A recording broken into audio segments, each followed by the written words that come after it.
오늘 본문의 말씀을 읽어보면 하나님 나라와 관련해서 두 부류의 사람이 대조적으로 비교되고 있습니다. 그중 하나는 어린아이들이었고 다른 하나는 부자 관리였습니다. 놀라운 기적과 치유를 베푸셨던 예수님이 가시는 곳에는 늘 많은 사람들이 그 주변에 몰렸습니다. 그래서 제자들은 아마도 혼자 뺐던 무리들을 정리하고 예수님 주변을 정리하고 질서를 유지하는 게 쉽지 않았을 것입니다.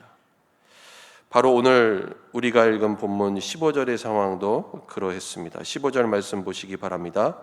사람들이 예수께서 만져주심을 바라고 자기 어린 아기를 데리고 오매 제자들이 보고 꾸짖거늘. 어떤 상황인지 여러분 그려지시죠? 당시에는 오늘날과는 정말 판이하게 달랐죠. 어린아이들이 질병과 감염에 취약했기 때문에 성인이 되기 이전에 어린 때에 죽는 경우가 비일비재했습니다. 우리나라도 이전 세대를 살아셨던 분들은 다 기억하실 것입니다. 그래서 사람들이 오늘 예수님께 복과 치유를 받기 위해 그 어린 아이들을 데리고 나온 것입니다. 그런데 제자들의 눈에 이 어린 아이들은 중요하게 여기지 않았기 때문에 그들은 어린 아이들이 예수님께 오는 것을 꾸짖습니다. 예수님께서 지금 얼마나 바쁘고 예수님께서 하실 일이 얼마나 많으신데 이처럼 애들을 데리고 와서 지금 예수님을 귀찮게 한다고 제자들은 생각했다라는 것입니다.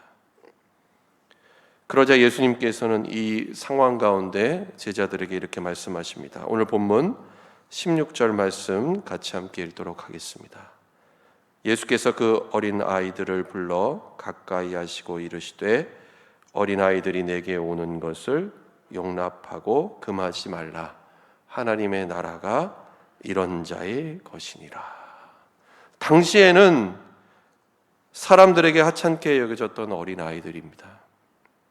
당시 사회에서 가장 낮은 위치에 있어서 숫자를 셀 때도 빼놓았던 그런 이 어린 아이들을 예수님은 가까이 부르시고 이들을 환대하십니다. 그리고 오늘 16절 말씀을 보면 무엇보다 중요한 사실이 있는데 그것은 예수님께서 하나님 나라가 이 어린아이와 같은 자의 것이다 라고 말씀하신 것입니다. 더 나아가 17절 말씀을 보면 예수님께서 하나님 나라에 들어가게 되는 기준에 대해서 다음과 같이 말씀하고 계십니다. 17절 말씀 같이 읽겠습니다. 내가 진실로 너희에게 이르노니 누구든지 하나님의 나라를 어린아이와 같이 받아들이지 않는 자는 결단코 거기 들어가지 못하리라 하시니라. 여러분, 예수님께서 왜 이렇게 말씀하셨을까요?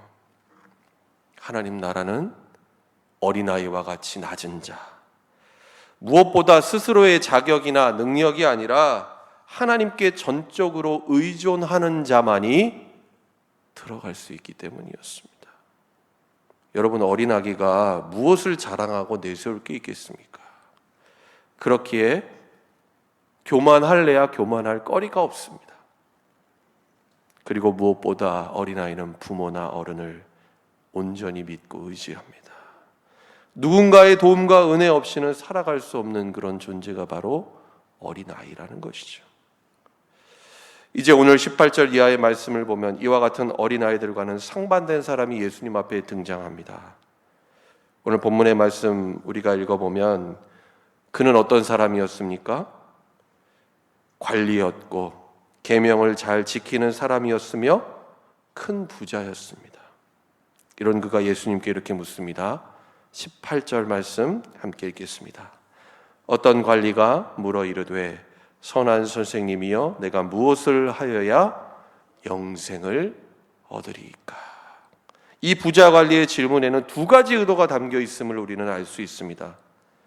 먼저는 정말 예수님께 영생을 얻기 위한 방법이 무엇인지 답을 얻기 위해서였습니다. 하지만 계속되는 예수님과 이 사람의 대화를 우리가 살펴보면 단순히 그가 이와 같은 영생에 대한 갈급함과 궁금증을 해결하기 위한 것만은 아님을 우리는 알 수 있습니다.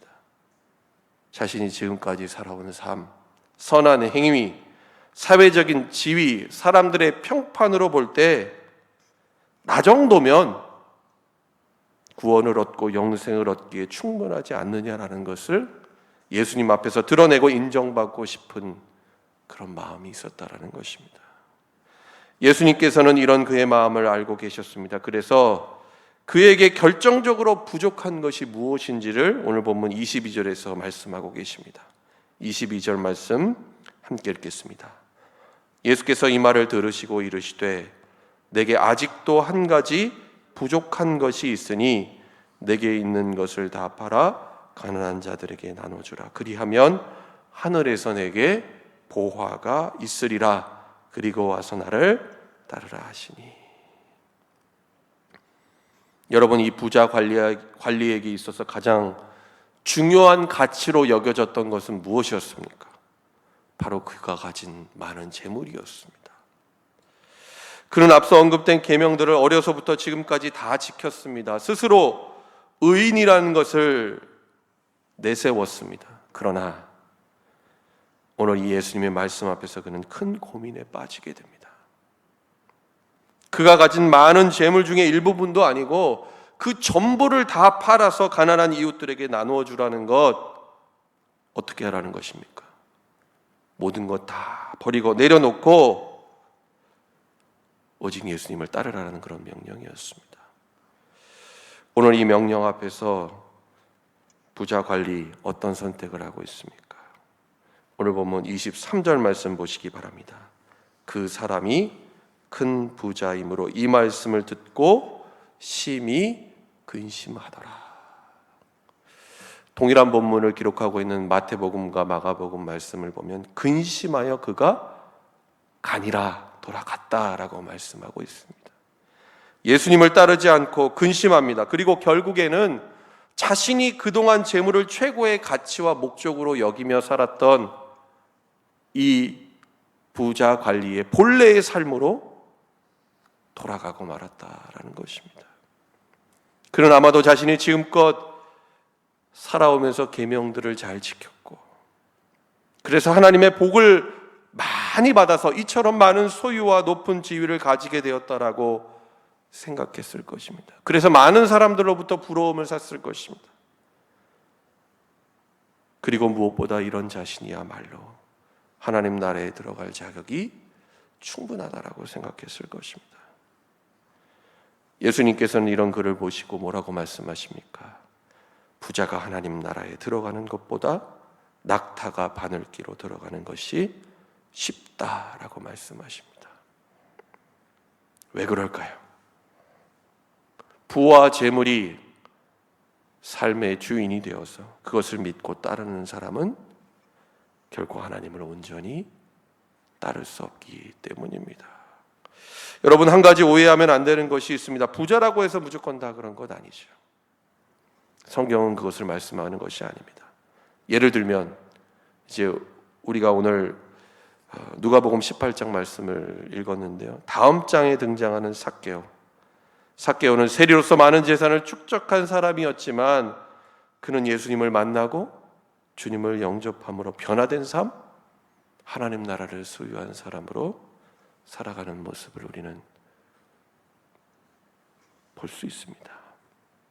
이런 예수님과 부자 관리의 대화를 듣고 있던 사람들, 26절에 예수님께 이렇게 묻습니다. 이런 사람도 구원을 얻지 못한다면 도대체 누가 구원을 얻을 수 있겠습니까? 라고 묻습니다.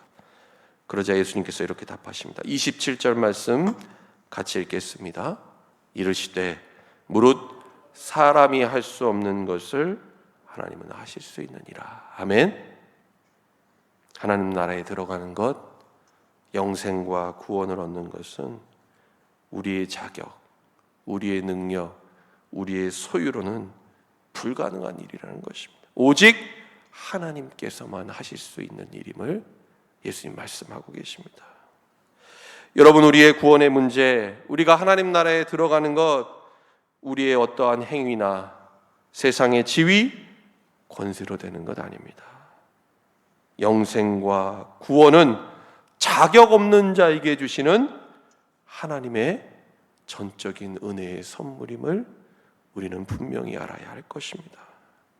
오늘 본문의 이 부자관리, 모든 것을 버리고 예수님을 신뢰함으로 따르기에는 잃어버릴 것이 너무나도 많았습니다. 그래서 그것을 도저히 포기할 수 없었던 것이죠. 이런 측면에서 볼 때 앞서 언급된 이 어린아이들의 특성, 그것은 이와 같은 하나님의 구원의 은혜의 선물을 받기에 더 적합하다라는 것을 우리는 오늘 본문에 상반된, 대조된 이 비교를 통해서 분명히 알 수 있습니다.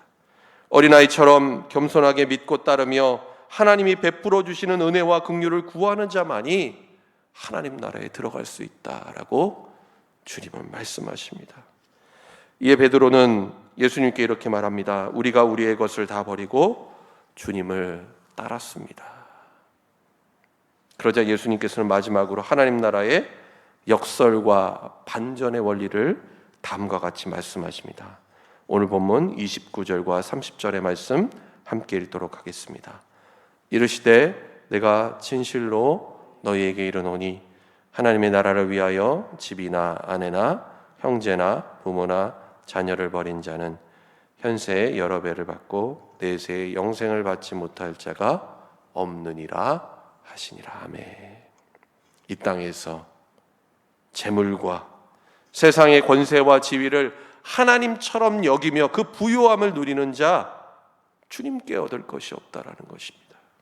그러나 반대로 하나님 나라를 위하여 자신의 모든 것을 내어놓고 버린 자는 하나님 나라의 복을 받고 그 복을 누리며 영생을 얻게 될 것이다. 주님이 분명히 말씀하고 계십니다. 여러분, 그렇기 때문에 어쩌면 우리가 이러한 삶을 사는 것, 예수님을 따르고 우리의 모든 것을 하나님 앞에 온전히 버리고 주님을 따르는 것, 이것은 희생하고 포기하는 것이 아니라 더 좋은 것, 더 가치 있고 영원한 것을 선택하는 가장 복된 길임을 우리는 오늘 본문의 말씀을 통해 깨달아야 할 것입니다. 여러분, 우리는 오늘 누가복음 18장의 말씀 앞에서 우리가 걸어가게 되는 인생의 두 가지 길이 있음을 알게 됩니다. 하나는 오늘 본문의 어리석은 부자 관리처럼 재물과 세상의 가치만을 따르는 사람입니다. 예수님 믿지 않는 많은 사람들, 이러한 삶을 너무나 당연하고 자연스럽게 추구하며 살아갑니다. 여러분, 그런데 문제는 예수님을 믿는 사람들조차도 겉으로는 아닌 것처럼 보이지만 그 실상을 바라보면 예수님 따르는 것이 아니라 세상의 가치를 섬기며 따르는 삶을 삽니다. 그것을 위해서 예수님을 이용할 때가 많다라는 것이죠. 그렇다면 다른 하나는 무엇입니까? 오늘 주님이 말씀하신 것처럼 모든 것을 버리고 예수님을 따르는 삶입니다.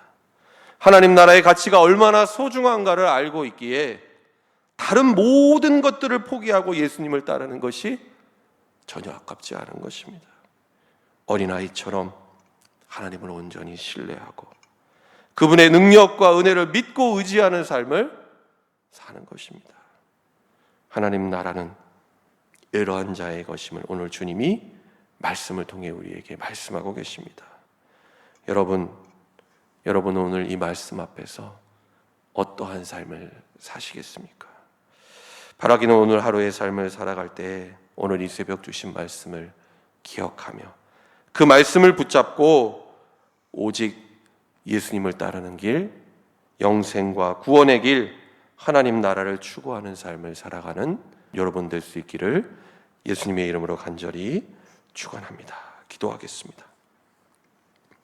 하나님 아버지, 오늘 이 새벽에도 누가복음의 말씀을 통해 하나님 나라의 비밀을 알게 하시고 주님의 뜻을 깨닫게 하시니 감사를 드립니다.